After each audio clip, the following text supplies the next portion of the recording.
Okay, last week we decided that by using this piece, which had been cut off the end of these blanks here, we determined that taking this stick and looking at the different colors that were available, we were going to use some sort of a purple. So to get a purple, I usually purchase only the basic colors of acrylic when I'm going to use it. This is blue and this is red, and if we mix those two together we will get purple. The manufacturers, they start with roughly equal amounts.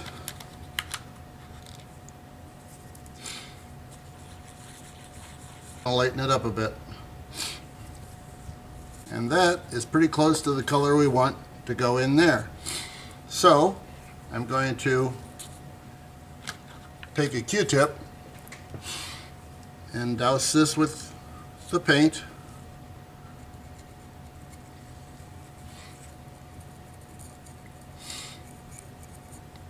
Now you could do this on the lathe. I've read a few people who say that they put it in on the lathe and then it coats it completely and evenly, and that would make some sense. But I've always done it this way, so I'll keep on doing it this way, at least for this video.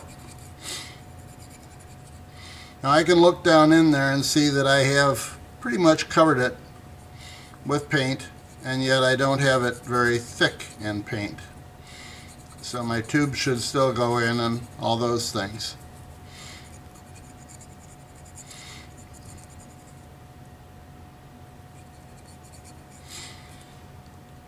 I don't know that you can see it, but the inside of that has got the paint pretty evenly spread.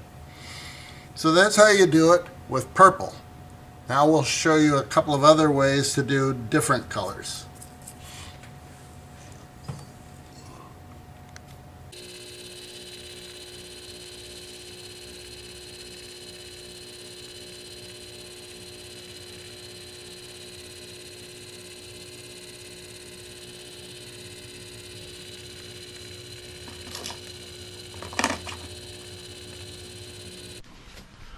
Next we're going to move into painting it with primer with spray paint. Now as you can see, I've got the blank and I've also got a can of spray paint. I like Rust-Oleum primer. It has worked well for me, and so I use Rust-Oleum primer. This particular one I didn't go all the way through. You can see the back of it, the hole is not all the way through, so it's ideal for trying to use spray paint. I've put it over a bucket, which is actually an old cardboard box that's been filled with a garbage bag, so I don't have to worry too much about what I'm doing. I just squirt it into the garbage bag and nothing can go too wrong. This first one is a white blank, and I'm using white primer, so it's pretty simple. You just spray it into the hole, and you can see it gets all over everything, which is why I'm wearing gloves. You'd want to spray it from one end and then take a look at it, and you just use short bursts, but if you spray from both ends you will get it fairly well coated. Now because I used the backside, closed up the backside, I can just swish it around in there. I don't have to use both ends. One thing about using spray paint, it is thinner than regular paint, and so it does make it easier. You don't have to worry so much about putting enough paint on it that you make it difficult to get your tube in and out. Using spray paint is simple, it's just messy. You can see that this one is completed in seconds, and then we move on to the next one, which was also a white piece, but it had a brown mark on one side, and I thought that it might be interesting to see what would happen if we put a brown coat inside that. So this time we're spraying brown Rust-Oleum primer into the hole again, and that again is going to coat the inside and give me a good base layer.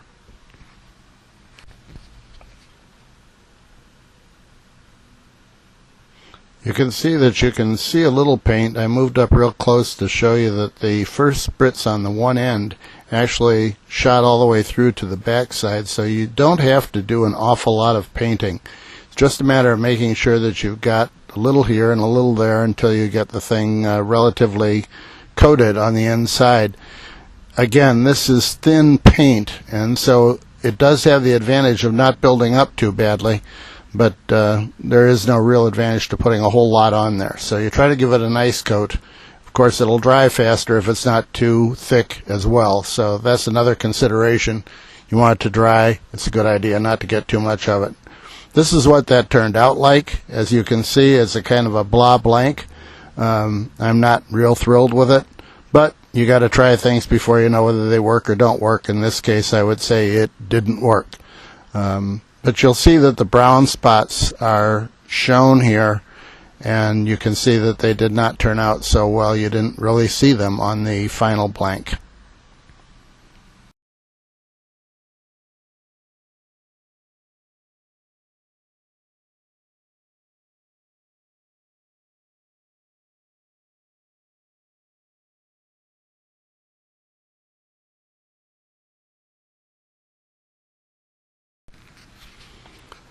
So that kind of covers doing the spray painting. We're going to go back to painting with a Q-tip, because actually I think that that's a more versatile manner. You only have so many colors of spray paint available. You can use pretty much any color of acrylic and make it work by just changing the colors or mixing colors together. So as you see, the next one, I'm taking that same grape mesh that we started with in the first place and painting the inside of that one white. It's really very versatile. You can run into a lot of different colors that you can paint. Again, because I'm using a Q-tip, I'm trying to make sure that I don't get it real thick. You want that to be a very thin coat. If you have to do it a couple of times, if you feel that you're not covering well enough, you can do that. But realistically, we're not trying to make this completely opaque. We're only trying to make sure that you don't see the tube, and it really doesn't take that much to make that happen. So I've done the one in white, and now I'm going to do one in black. When I did the one in white, when I actually made the pen, I did add a white tube as well. A white enamel tube was put into that pen so that the white would be even more noticeable. With the black, I went with simple brass tubes. I was interested in seeing how it would cover, and so with the blacks, they were painted black, and then on the inside, and then I used regular brass tubes. One of the things about this, of course, is you should let this dry overnight, and I did, but the building that we're in over there was cold overnight, and so it didn't really dry thoroughly. One of the reasons that this is taking so long. Here's the three different colors. That's the black, the purple, and the white, all on the same kind of tube. That's the purple mesh, and you can see the one on the left is significantly darker than the one on the right, which is the one with the white tube. Here I have one that I've actually pre-turned. Another way of doing this is to pre-turn the blank. You can do that by turning it between centers and not worrying too much about your final size. Now, I did take video of that, but this has gotten long enough as it is, so I'm not going to bore you with that video too. Simply, you're trying to see what the colors are, and you put in your color stick and look, and you can see somewhat here that the colors are visible through the acrylic. Of course, white acrylic is going to be relatively translucent. You will see through almost all the white acrylics. That is not as thin as it will get. I decided to try putting red on this simply because I wanted to try something different, and so you'll watch me here for a couple of seconds doing red painting. Once that was done, again, I waited overnight for this stuff to dry, and then put normal brass tubes in all of the ones that were painted, except the ones that were painted white.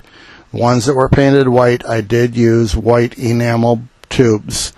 You'll see the different colors of the pens are obvious that there really is a difference in what you do on the inside of the blank.